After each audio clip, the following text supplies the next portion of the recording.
Good morning dear student, welcome to the way of solution number 1 study channel West Bengal. তো আমি তোমাদের Dutton sir. তোমরা এখন পাচ্ছ science special GK for miscellaneous exam. Upcoming miscellaneous পরীক্ষাকে target করে কিন্তু আবারও একটি সায়েন্সের ক্লাস তোমাদেরকে প্রোভাইড করা হচ্ছে। এবং আমার যে ক্লাস রুটিন তোমরা পাচ্ছ সকাল 7:30 থেকে দ্য ওয়ে অফ সলিউশনে। অন্যান্য সমস্ত ক্লাস রুটিন যথাসময়ে টেলিগ্রামে তোমরা লিঙ্ক পাবে প্রত্যেকটি ক্লাসের। প্রত্যেকে কানেক্ট থাকো the way of solution Telegram গ্রুপে, এবং আমাদের পেড কোর্স TWS একাডেমি অ্যাপে করানো হচ্ছে। যারা কানেক্ট আছো দেখে রাখো। পিএসসি ক্লার্কশিপ এবং WBB এক্সামকে টার্গেট করে দ্বিতীয় ব্যাচ লঞ্চ হয়ে গেছে ইতিমধ্যে, এবং অন্যান্য অনেক ব্যাচ ফাউন্ডেশন ব্যাচ রয়েছে। SSC রেল, প্রাইমারি টেট, পাশাপাশি ফাউন্ডেশন 3.0 প্র্যাকটিস ব্যাচ। যেটা প্রয়োজন বা তোমার যেটি দরকার আছে সেটি তুমি নিতে পারো। TWS একাডেমি অ্যাপ ডাউনলোড করো এবং সেখানে তুমি যাও, পেয়ে যাচ্ছ ব্যাচগুলি। তো চলো আমরা আজকে আবারও MCQ প্র্যাকটিস করব।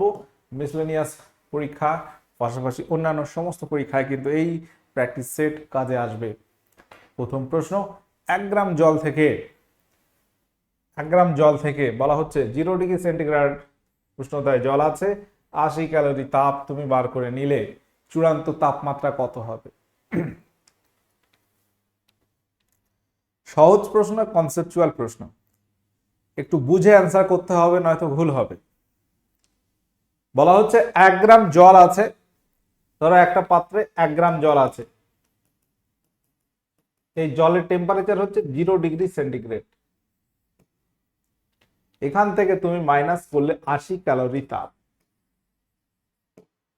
তাহলে চূড়ান্ত তাপমাত্রা কত হবে ওই জলের? আমরা জানি বরফ গলনের লীন তাপ কত, 80 ক্যালোরি পার গ্রাম। তাহলে তুমি যদি 80 ক্যালোরি তাপ বার করে নাও, এটা জল ছিল, মাইনাস 80 ক্যালোরি করলে এটা হয়ে যাবে তখন বরফ, সলিড হয়ে যাবে, এটা হয়ে যাবে বরফ হয়ে যাবে। বরফ হবে, কিন্তু উষ্ণতাটা কত হবে? উষ্ণতা চেঞ্জ হয়?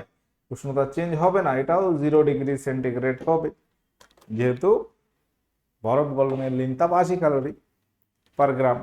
80 ক্যালোরির যদি বেশি তাপ নিষ্কাশন করতে, সেক্ষেত্রে কিন্তু উষ্ণতা পার্থক্য হতো, যেহেতু 1 গ্রাম, ওই জন্য। বোঝা গেল? তো এই হচ্ছে ব্যাপার। আমরা জানি বরফ গলনের লীন তাপ, বরফ গলনের লীন তাপ বা জল বরফ হওয়ার লীন তাপ একই, 80 ক্যালোরি পার গ্রাম। আচ্ছা, পরবর্তী প্রশ্ন, নিচের কোনটি প্রমাণ তাপমাত্রা ও চাপে 22.4 লিটার আয়তন অধিকার করে? বলা হচ্ছে 17 গ্রাম NH3, 22 গ্রাম CO2, 1.7 গ্রাম NH3, 4.4 গ্রাম CO2। তো এখানে যে ব্যাপারটা আছে তোমাকে একটু বুঝে অ্যান্সার করতে হবে। চলো কি হবে এখানে বলো।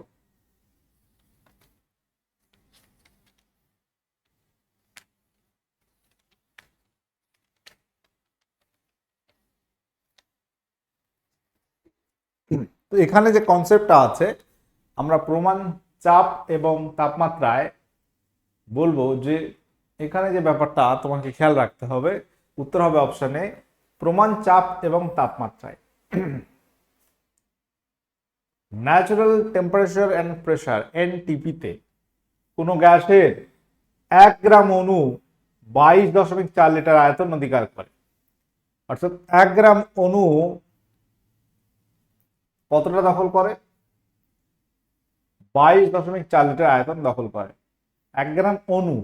মানে তোমার এখানে আণবিক ভর লাগবে। কি লাগবে? আণবিক ভর, অর্থাৎ 1 আণবিক ভর, 1 গ্রাম আণবিক ভর।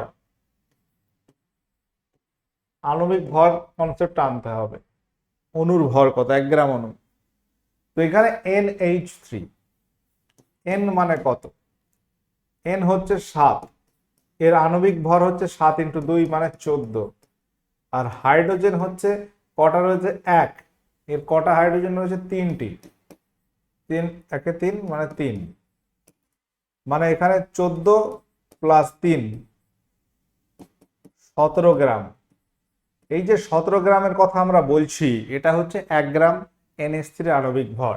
এটা মানে হচ্ছে এই 17 গ্রাম NH3 মানে হচ্ছে 1 গ্রাম অণু, এটা মানে 1 গ্রাম অণু, বা তোমার 1 গ্রাম অণু বলা হচ্ছে এখানে। কত গ্রাম অণু? 1 গ্রাম অণু, কারণ NH3 এর আণবিক ভর হচ্ছে 17। বুঝে গেল? এই 17 টোটালটা হচ্ছে এক অণুর ভর, 1 গ্রাম অণু ভর। বুঝে গেল? তাহলে 1 গ্রাম অণু ভর মানে হচ্ছে এইখান থেকে আমরা বার করলাম। তাহলে কার্বন ডাইঅক্সাইডের কত হবে? কার্বন হচ্ছে তোমার কত হবে বলো তো? অক্সিজেন, কার্বন হচ্ছে 6টা, আমরা জানি কার্বনের তোমার আণবিক ভর যদি আমরা দেখি 6 × 2 মানে 12 হয়, আর অক্সিজেন হচ্ছে 16 × 2 দ্বিপরমাণু 32, মানে এখানে হচ্ছে 44, এখানে 44, মানে কার্বন ডাই অক্সাইড যদি বলো, এখানে ও দুটো রয়েছে, এটা হবে 44। অর্থাৎ এই যে জায়গাটা আছে, যদি 44 গ্রাম কার্বন ডাই অক্সাইড হতো তাহলে কিন্তু সেটাও 1 গ্রাম অণু কার্বন ডাই অক্সাইড হতো। অর্থাৎ অপশন এ এখানে সঠিক উত্তর হয়ে যাবে। বুঝে গেল? অর্থাৎ 17 গ্রাম NH3 মানে 1 গ্রাম অণু, এটা মানে 22.4 লিটার। ওকে, বেশি জটিলতা না, যা বলা হয়েছে এতটুকু মনে রাখলেই হবে। তাপমাত্রা বাড়ার সঙ্গে ধাতুর রোধ কি হয়? বাড়ে, কমে, অপরিবর্তিত থাকে, নাকি কোনোটি নয়? তাপমাত্রা বাড়ার সঙ্গে সঙ্গে ধাতুর রোধ কি হয়? রোধ বা বাধা, তাপ বাড়লে রোধ বাড়বে। আমরা অর্ধপরিবাহীর ক্ষেত্রে ব্যতিক্রম বলবো। অর্ধপরিবাহীর ক্ষেত্রে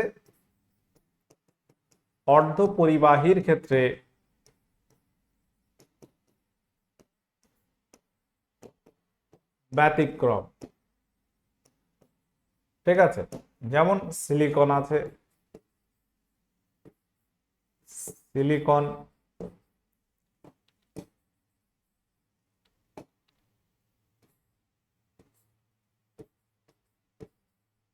জার্মেনিয়াম, এইগুলো এগুলো আবার হচ্ছে আবার ধাতু কল্প বলা হয় এগুলোকে। নর্মালি তাপ বাড়লে, অর্থাৎ তাপমাত্রা বাড়লে ধাতুর রোধ বাড়ে, এটা কিন্তু মনে রাখবে। তড়িৎ প্রবাহ দ্বারা ধাতুতে তাপ উৎপন্ন হয়। আমরা যদি তড়িৎ প্রবাহিত হয় কোনো তাপ দিয়ে, সেই বা কোনো ধাতব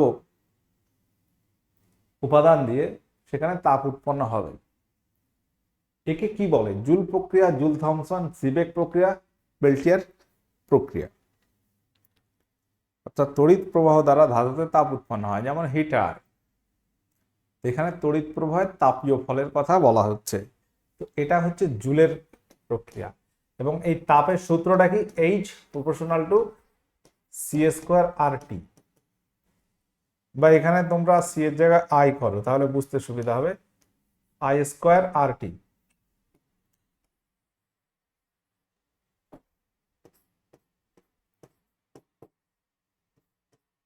এখানে H হচ্ছে উৎপন্ন তাপ,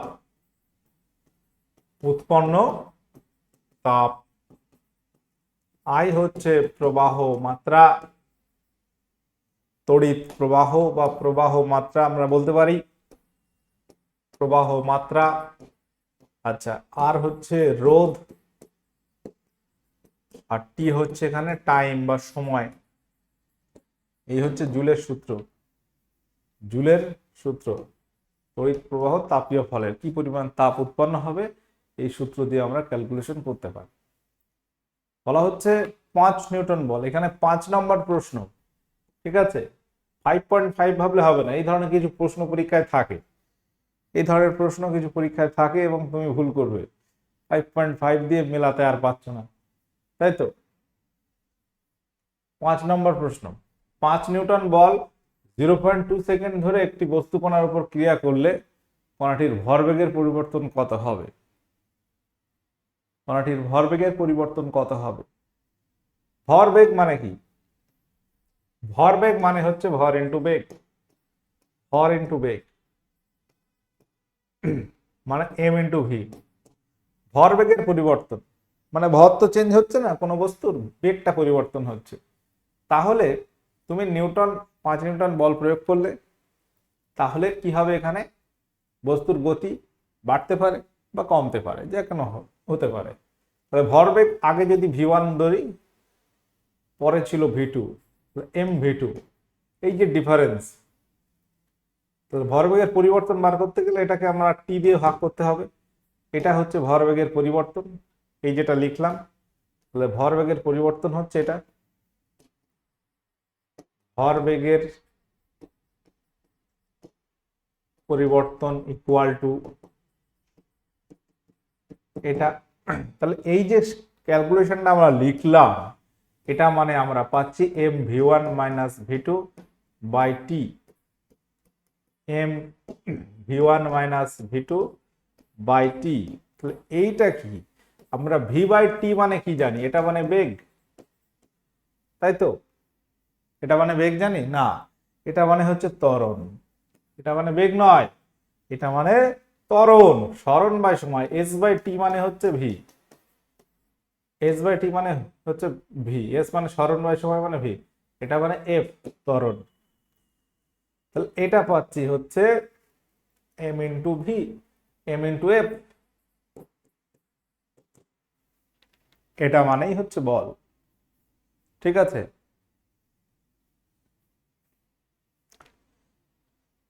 এটা মানেই হচ্ছে বল পি।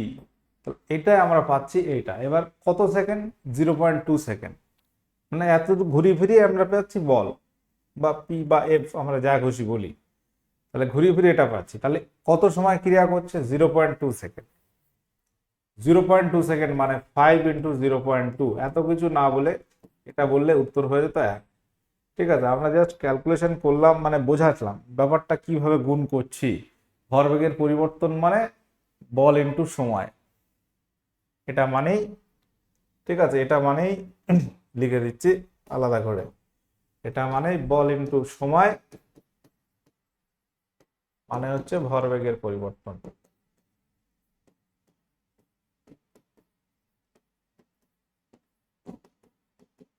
তাহলে এখানে আমরা কি করলাম, বল 5 × 0.2 মানে 5 × 2 10 পয়েন্ট, যেহেতু আছে অপশন এ 1 কেজি মিটার/সেকেন্ড। ঠিক আছে, আচ্ছা, জল ও কাঁচের পরম প্রতিসারাঙ্ক 4/3 এবং 3/2, তাহলে জলের সাপেক্ষে কাঁচের প্রতিসারাঙ্ক কত হবে? প্রশ্নটা বুঝতে পারছো?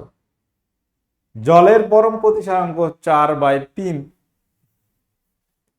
এটা হচ্ছে জলের, জলের কত, জলের হচ্ছে 4/3। কাঁচের কত, কাঁচের হচ্ছে 3/2, 3/2। এখন তোমাকে বার করতে হবে জলের সাপেক্ষে কাঁচের প্রতিসরাঙ্ক। তো কিভাবে বার করতে হবে, কার সাথে কার ভাগ করব, এখানে খেয়াল করো, যেভাবে বলবো ওইভাবে মনে রাখতে পারলে সুবিধা হবে। জল আগে আছে, কাঁচ পরে আছে, কার সাপেক্ষে কার, জলের সাপেক্ষে কাঁচ। তাহলে বলা হচ্ছে জলের সাপেক্ষে কাঁচের প্রতিসরাঙ্ক ইকুয়াল টু,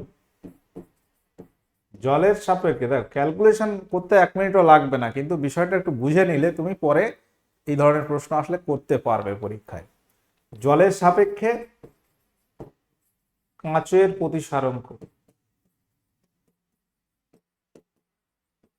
এটা আমাদের বার করতে হবে। জলের সাপেক্ষে কাঁচের প্রতিসারাঙ্ক মানে হচ্ছে জলের পরম প্রতিসারাঙ্ক, ডাইরেক্ট প্রতিসারাঙ্ক লিখলাম, জলের প্রতিসারাঙ্ক এবং কাঁচের প্রতিসারাঙ্ক, কাঁচের প্রতিসারাঙ্ক, এটা ভাগ করলে হয়ে যাবে। ঠিক আছে, এটা ভাগ করলে হয়ে যাবে। তাহলে এই যে ক্যালকুলেশন অনুযায়ী আমরা কি পাচ্ছি, ভালো করে খেয়াল করো। জলের প্রতিসরাঙ্ক কত, 4/3, 4/3 ভাগ 3/2, 3/2 মানে এটা থেকে আমরা পাচ্ছি, ভালো করে খেয়াল করো, 4/3 ইন্টু 2/3, তাই তো? মানে এখানে আসছে 4 ইন্টু 2 8, 8/9, 8/9 আসছে। এটাই হবে এখানে অ্যান্সার, 8/9। তাহলে কিভাবে মনে রাখতে বললাম? জল আগে আছে, জল উপরে রাখো, জলের সাপেক্ষে কাঁচ, জলটা উপরে, কাঁচ নিচে। এইভাবে তুমি মনে রাখতে পারলে ভুলবে না, আর ভুল হবে না। ডাইরেক্ট এটা মনে রাখতে পারো, জল আগে আছে বলে উপরে লিখেছি, কাঁচ পরে আছে বলে পরে লিখেছি। জলের সাপেক্ষে কাঁচের প্রতিসরাঙ্ক, জলের প্রতিসরাঙ্ক ভাগ কাঁচের প্রতিসরাঙ্ক, এই হচ্ছে উত্তর। এখানে বলতে হবে কোনটি তড়িৎ যোজী। তড়িৎ যোজী, তড়িৎ বিশ্লেষণ করতেও পারবে এরা। অক্সিজেন অণু, অক্সিজেন অণু, সোডিয়াম ক্লোরাইড অর্থাৎ NaCl, জল, অ্যামোনিয়া। জল এবং অ্যামোনিয়া এরা হচ্ছে সমযোজী, এরা হচ্ছে সমযোজী, তড়িৎ যোজী নয়। এটা হচ্ছে তড়িৎ যোজী NaCl, সোডিয়াম ক্লোরাইড। পরমাণুর ভিতর নিউট্রনের সংখ্যা ইলেকট্রন প্রোটনের সমান। ভালো করে দেখো, এখানে একটা শূন্যস্থানের সঙ্গে কোনটা মিলছে। পরমাণুর ভিতর নিউট্রনের সংখ্যা ইলেকট্রন প্রোটনের সমান, এটা কিন্তু বলা যায় না। নিউট্রন কটা হবে সেটা আমরা বলতে পারি না। ঘূর্ণন, পরমাণুর ভিতর নিউট্রনের ঘূর্ণন নিউক্লিয়াসের চারিদিকে হয় নির্দিষ্ট কক্ষপথে, এটা ভুল। নিউট্রন ঘোরে না, নিউট্রন নিউক্লিয়াসে থাকে। পরমাণুর ভিতর নিউট্রনের প্রভাব পড়ে নিউক্লিয় আধানে। প্রভাব নিউক্লিয় আধান কি করে পড়বে? নিউট্রন তো নিস্তড়িৎ, এখানে কোনো প্রভাব পড়ার গল্পই নেই। পরমাণুর ভিতর নিউট্রনের সংখ্যার বিভিন্নতা সমস্থানিক বা আইসোটোপ যৌগের উৎপত্তির কারণ, এটা কিন্তু ঠিক আছে। দেখো, তোমরা নিউট্রন মানে আইসোটোন বলো, সেই বিষয়টা এখানে বলা হয়নি। আমরা কার্বন 6-12 লিখছি, আবার কার্বন লিখছি 6-14, এই কনসেপ্টটা বলা হচ্ছে যে নিউট্রন সংখ্যার বিভিন্নতা, নিউট্রন কম বেশি হয় বলেই কি হচ্ছে আইসোটোপের উৎপত্তি হয়।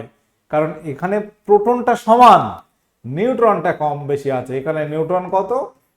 12-6, 6টি, আর এখানে নিউট্রন হচ্ছে 14-6, মানে 8টি। তাহলে নিউট্রন চেঞ্জ হচ্ছে বলে আইসোটোপ তৈরি হয়। একদম ক্লিয়ার মনে রাখতে হবে। পরবর্তী প্রশ্ন, অ্যালকেন যৌগ রাশিতে মিথেনের পর কোনটি আসে? অ্যালকেন যৌগ রাশিতে মিথেনের পর কোনটি আসে? এখন জৈব যৌগগুলো আমরা বেশ কিছু শ্রেণী দেখতে পাই একই রকম, যেমন অ্যালকেন, অ্যালকেন গ্রুপ আছে। অ্যালকেন গ্রুপ এর সাধারণ সংকেত আমাকে জানতে হবে। অ্যালকেন গ্রুপের সাধারণ সংকেত বা কমন ফর্মুলাটা কি আছে?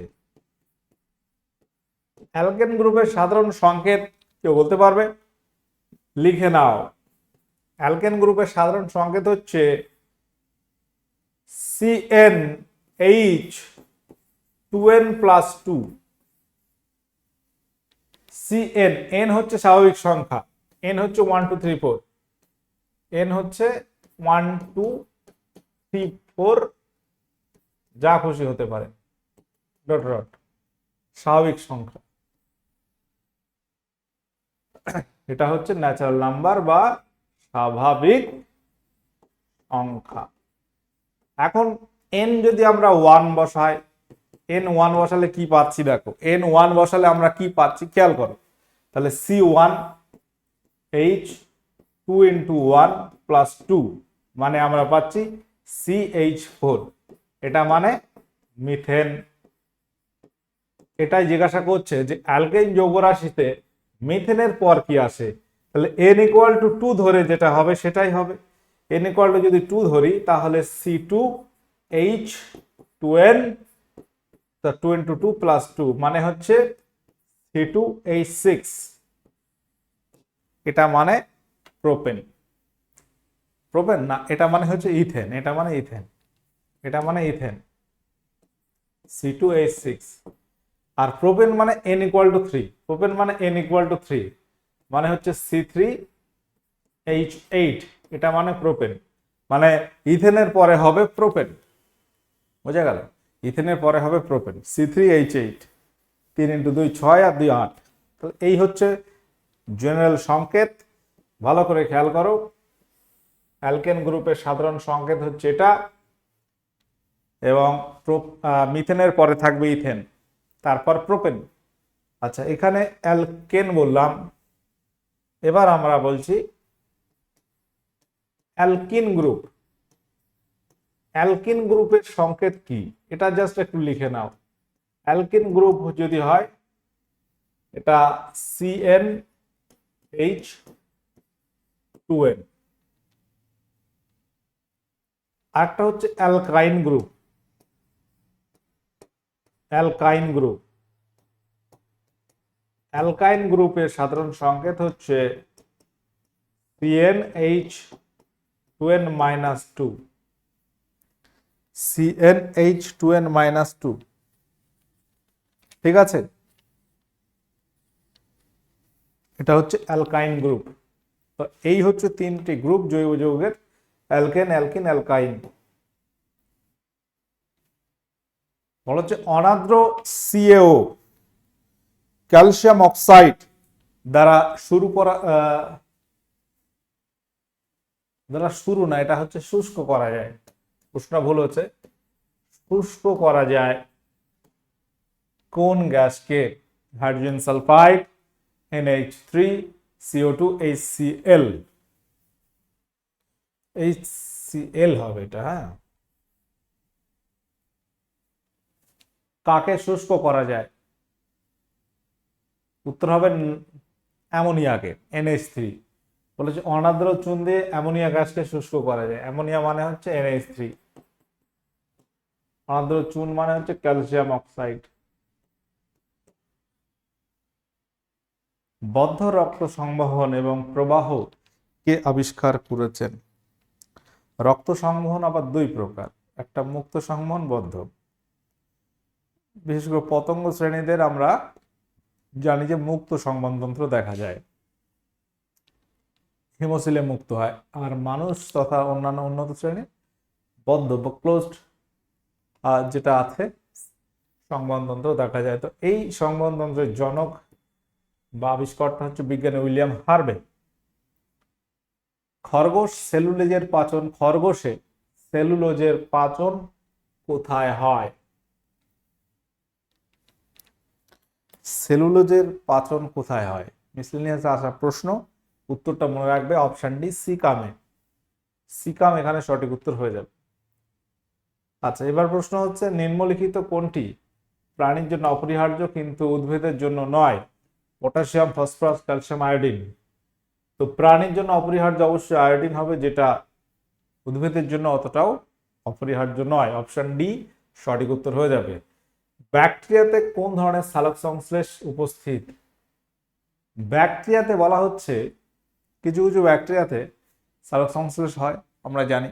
কিছু ব্যতিক্রমী আছে, নর্মাল সেগুলো হয় না। কিছু ব্যতিক্রম আছে যে ব্যাকটেরিয়াতে সালোক সংশ্লেষ হয়। তো সেই ব্যাকটেরিয়া মধ্যে সালোক সংশ্লেষের কোনটা হতে হয়? PSI, PS2, PS1, PS2 উভয়, নাকি কোনোটি নয়? বলা হচ্ছে PS1 এই ধরনের সালোক সংশ্লেষ হয়। দেখো এখানে বলা হচ্ছে সবুজ উদ্ভিদে সালোক সংশ্লেষের ক্ষেত্রে দুটি পৃথক রঞ্জক তন্ত্র বর্তমান। একটা হচ্ছে PSI মানে PS1, PS2। PS মানে হচ্ছে ফটো সিস্টেম। এখন নর্মাল উদ্ভিদে দু রকমেরই হয় নর্মালি। ব্যাকটেরিয়াতে শুধু PS1 হয় বা এই রঞ্জক থাকে। জীবের কোন অংশে মিষ্টত্বের স্বাদকোরক অবস্থান করে? প্রান্ত অংশে, পার্শ্ব, মাঝখানে, পিছনে? দেখো এই প্রশ্নগুলো করানো আছে তোমাদের, এগুলো তোমরা নিশ্চয়ই পারবে। তো এইটা কিন্তু মিসলেনিয়াসের কোশ্চেন।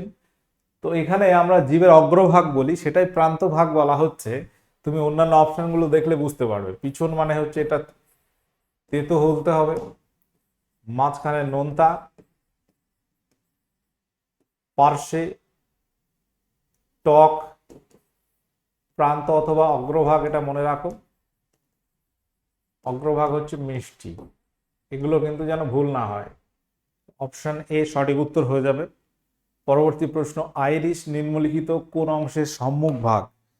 নিম্নলিখিত কোন অংশের সম্মুখ ভাগ মানে সামনের অংশ? Retina, choroid, sclera, cornea. তোমরা যদি একটা চোখের ছবি দেখো, উত্তর হবে রেটিনা। রেটিনার সামনের অংশে থাকে আইরিশ, যেটা আলো প্রবেশটা নিয়ন্ত্রণ করে। ঠিক আছে। ভিটামিন কে রক্ততঞ্চনের জন্য একটি গুরুত্বপূর্ণ উপাদান। ভিটামিন কে আমরা জানি রক্ততঞ্চনের সাহায্য করে, অর্থাৎ রক্ত জমাট বাঁধতে সাহায্য করে ভিটামিন কে, যার রাসায়নিক নাম হচ্ছে ফাইলোকুইনন। আচ্ছা, তো এখানে এটি কিসে মানে এই যে ভিটামিন কে, এটি একটি রক্ততঞ্চনের গুরুত্বপূর্ণ উপাদান কারণ এটি কি সংশ্লেষ করে? থ্রোম্বোপ্লাস্টিন, ফাইব্রিনোজেন, প্রোথ্রম্বিন, বলা হচ্ছে সবগুলি। অপশন ডি এখানে সঠিক উত্তর হয়ে যাবে। রক্তচাপ মাপার যন্ত্রের নাম কি? সহজ প্রশ্ন। রক্তচাপ মাপার যন্ত্রের নাম হচ্ছে স্ফিগমোম্যানোমিটার। এগুলো কিন্তু দ্রুত করছি। অপশন সি সঠিক উত্তর। ব্যারোমিটারে বায়ুচাপ পরিমাপ করি। কোন প্রবাহের হার নির্ণয় করার জন্য সবচেয়ে সুলভ যন্ত্রটি হলো কি? কোন প্রবাহের হার নির্ণয় করার জন্য সবচেয়ে সুলভ যন্ত্র হচ্ছে ভেঞ্চুরিমিটার। প্রবাহ বলতে ধরো একটা পাইপ দিয়ে জল যাচ্ছে কোথাও, একটা জলের প্রবাহ হচ্ছে, সেই প্রবাহের কোনো একটা পজিশনের যে হার, কি হারে প্রবাহ হচ্ছে, সেটা আমরা ভেঞ্চুরিমিটার দিয়ে বুঝতে পারি। এটা বার্নৌলির উপপাদ্য প্রযোজ্য। আচ্ছা, শব্দকে স্থিতিস্থাপক তরঙ্গ বলা হয় কারণ কি? শব্দ চলাচলের জন্য জড় মাধ্যমের প্রয়োজন হয়। শব্দ আবার অনুদৈর্ঘ্য তরঙ্গ। অনেক সময় প্রশ্ন আসে যে শব্দ কি ধরনের তরঙ্গ? অনুদৈর্ঘ্য, স্থিতিস্থাপক তরঙ্গ। আচ্ছা, আমাদের এই সমস্ত ব্যাচ অ্যাভেলেবেল রয়েছে, প্রত্যেকে যারা কানেক্ট আছো আর তোমরা দেখে রাখো, যদি প্রয়োজন হয় ব্যাচ নিতে পারো। আচ্ছা, নাইট্রোজেন বিহীন, এখানে প্রশ্নটা একটু ভুল আছে। নাইট্রোজেন বিহীন হরমোন নিম্নের কোনটি? নাইট্রোজেন বিহীন হরমোন নিম্নের হচ্ছে জিবরেলিন। অপশন বি সঠিক উত্তর আছে। সর্বোচ্চ প্রভু গ্রন্থি কাকে বলা হয়? সর্বোচ্চ প্রভু গ্রন্থি কাকে বলা হয়? উত্তর কি হবে? উত্তর হচ্ছে বা হাইপোথ্যালামাস। হাইপোথ্যালামাস। আর প্রভু গ্রন্থি বলা হয় পিটুইটারিকে। অ্যামিবার রেচন অঙ্গের নাম কি? অ্যামিবার রেচন অঙ্গের নাম কি? ঘনপথ, সংকোচনশীল গহ্বর, দেহত্বক, নেফ্রিডিয়া। প্রশ্নটা সহজ, কিন্তু তোমরা বহুবার ভুল করো বলে প্রশ্নটা আবার একবার করাচ্ছি। রেচন মানে হচ্ছে সংকোচনশীল গহ্বর, ঘনপথ হবে এবার গমন অঙ্গ। কোন পেশি মাছেদের গমনে সাহায্য করে? উত্তর কি হবে? ফ্লেক্সর, এক্সটেন্সর, মায়োটোম নাকি সবগুলো? তো মাছের থাকে ভি আকৃতির মায়োটোম পেশি। অপশন সি এখানে সঠিক উত্তর হয়ে যাবে। ফ্লেক্সর, এক্সটেন্সর মানুষের আছে। ট্যানজেন্ট গ্যালভানোমিটারের সাহায্যে কি পরিমাপ করা হয়? ট্যানজেন্ট গ্যালভানোমিটারের সাহায্যে কি পরিমাপ করা হয়? উত্তর হবে একমুখী বিদ্যুৎ প্রবাহের ক্ষমতা। জীবজনী সূত্রটি নিম্নে কে বর্ণনা করেছেন? এটা তোমরা আজকের হোমওয়ার্ক করো এবং আউট অফ 26 তোমার স্কোর কত হলো একটু বলে দাও। এবং যে প্রশ্নগুলো করানো হয়েছে কিছু ম্যাথমেটিক্যাল বিষয়ও ছিল, সেগুলো নোট করে নেবে প্রত্যেকে, প্রয়োজনে আরেকবার ক্লাসটি দেখবে। ঠিক আছে, সকলে আমাদের দেখে নাও যে the way of solution TWS academy YouTube চ্যানেলে ফ্রি ক্লাসগুলো করানো হচ্ছে এবং তোমরা এগুলো পেতে সাবস্ক্রাইব করে নাও, নোটিফিকেশন অল করে রাখো এবং পেড কোর্স আমরা করাচ্ছি TWS একাডেমি অ্যাপে। তো চলো আজকের ক্লাস এখানে এন্ড করছি। সকলে ভালো থাকো, সুস্থ থাকো এবং খুব ভালো করে পড়তে থাকো এই কটা দিন। ওকে, টাটা, বাই।